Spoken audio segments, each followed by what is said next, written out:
Hola, ¿qué tal? Mi nombre es Ulises Aguilar y hoy les voy a compartir lo que hemos visto a lo largo de estas primeras semanas de clase acerca del comercio internacional. Comenzamos. Lo primero que hicimos fue hacer una reflexión acerca de si la contaduría es una ciencia o una técnica. Quedó muy en claro que la contaduría es una ciencia de naturaleza económica, puesto que tiene su propio objeto de estudio, es objetivo, comprobable y de carácter universal. Hemos comenzado trabajando con conceptos básicos desde la definición de comercio internacional, que es el intercambio de dos economías cerradas, a las cuales se les llama cerradas porque cada uno de ellos tiene su propio territorio, población y sus propias leyes, es decir, lo que conforma un país. Y también las definiciones de micro y macroeconomía. La microeconomía es el estudio de los agentes económicos en lo individual, y la macroeconomía es el estudio de los agregados económicos. Continuamos viendo el origen del equivalente general, el cual se remonta a la edad feudal, cuando comienza la especialización del trabajo y la sociedad se divide en gremios que producen mercancías. Se les dificulta el intercambio entre ellas por la diferencia que existe entre la complejidad o tiempo invertido para fabricar un artículo y otro, y es así como nace la moneda como equivalente general, la cual a día de hoy debe tener un marco de legalidad y debe ser reconocida por el Estado y la sociedad. Posteriormente empezamos a hablar sobre la identidad nacional en tiempos de globalización, basándonos en el texto de Leonel Arias Sandoval, en el cual nos menciona que la identidad nacional es un proceso histórico y geográfico dinámico y en constante transformación, y que por esas características está siempre sujeto al cambio, y dado que el debate todavía está en proceso de construcción, nos menciona diferentes posturas con respecto a la identidad nacional, ya que puede verse desde dos aspectos diferentes como el altercentrismo y el etnocentrismo. Nos hace la pregunta, ¿es la identidad nacional una realidad estática e inmutable?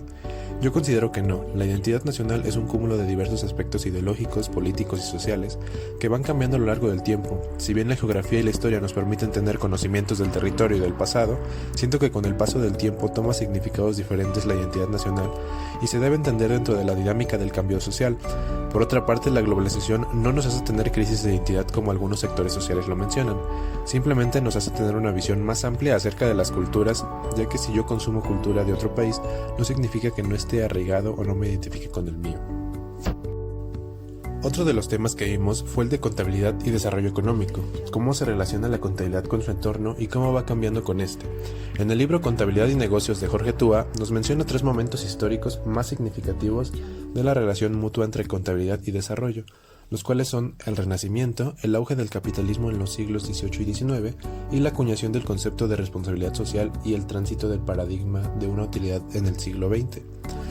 En todos estos ejemplos podemos ver cómo la contabilidad contribuye con el desarrollo de la actividad económica, desde el Renacimiento con el surgimiento de la partida doble. Entonces, el papel de la contabilidad es diseñar instrumentos que faciliten la información adecuada para la administración y control de aquellos factores, de manera que abarque tanto el capital financiero como el capital humano e intelectual y los recursos naturales. Con respecto a la fiscalidad internacional y el comercio electrónico, comentamos que el comercio electrónico facilita la realización de transacciones entre partes que se encuentran distantes. Las principales cuestiones que se suscitan en relación con la imposición directa sobre el comercio electrónico son las calificaciones de las rentas obtenidas, la determinación de la residencia de los sujetos que intervienen y la aplicación del concepto de establecimiento permanente. Las primeras se integran por los suministros fuera de línea y en línea, lo cual representa un problema ya que ninguno de los convenios para evitar la doble imposición en materia de renta y patrimonio incluyen disposiciones específicas sobre el comercio electrónico y no hay una reglamentación clara que permita determinar la residencia y el origen de la renta. En cuanto al desarrollo sustentable, Víctor Urquidi nos lo define como un desarrollo que satisfaga las necesidades del presente sin poner en peligro la capacidad de las generaciones futuras para atender sus propias necesidades.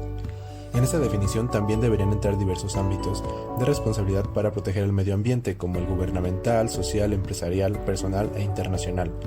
La Unión Europea se funda en la creencia de que unas normas ambientales rigurosas estimulan las oportunidades de innovación y de negocio.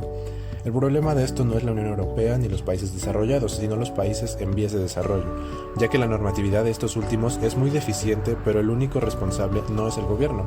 Es más, no creo que sea el máximo responsable como sí lo son los dueños de las empresas que se aprovechan de estos vacíos legales para la importación de su contaminación a nuestro país, ya que muchos son dueños de empresas en el extranjero, pero solo aquí tiran sus desechos sin importar los daños que se generan con esto. El último tema que abordamos fue el de la subcontratación internacional en el Acuerdo de Libre de Comercio entre México y la Unión Europea. en el que menciona que los bienes subcontratados en México por las compañías europeas con frecuencia son exportados directamente desde México hacia otros países como Estados Unidos. También vimos que la subcontratación recibió una mayor prioridad en el acuerdo entre la Unión Europea y México que en el TLCAN, y como último dato, el comercio triangular a través de México en el mercado de Estados Unidos ha sido establecido como una función regular de las operaciones europeas de subcontratación en las maquiladoras. Bueno, por mi parte es todo y nos escuchamos la siguiente semana. Hasta luego.